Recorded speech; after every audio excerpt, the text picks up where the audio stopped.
But not list, দেখো বাবারা, যারা প্রাইভেটে পড়বা always think about the money. এটা আই ক্যান নট এমফেসিস মোর। তুমি প্রাইভেট নিয়ে অনেক কনভারসেশন আসতে পারো আমার সাথে, ভালো বলতে পারো, খারাপ বলতে পারো, অনেক কিছু বলতে পারো, but if you can support yourself financially in private, তোমার পড়াশোনাও হবে না, ড্রপ আউট হতে হবে। তোমার মিনিমাম যদি তুমি ফার্স্ট গ্রেড, টপ নচ বা মিডিয়াম গ্রেড, লো গ্রেডের রুল আমি জানি না অ্যাকচুয়ালি, লো গ্রেড অনেক কমই পড়া যায়, 3-4-5 হয়ে যায়। তুমি যদি টপ নচ বা মিডিয়াম ক্যালিবারে যাইতে চাও, তোমার মিনিমাম স্টার্টিং এ হয় 4 বছরে অ্যাটলিস্ট মানে 10 লাখ।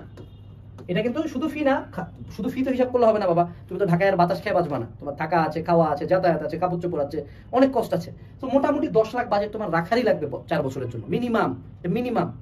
এই বাজেটটা কিভাবে অ্যালোকেট করবা, ফ্যামিলি দিতে পারবে কিনা, তুমি দিলে তুমি কিভাবে দিবে, এইসব ভাবে চিন্তেই কিন্তু আসিও।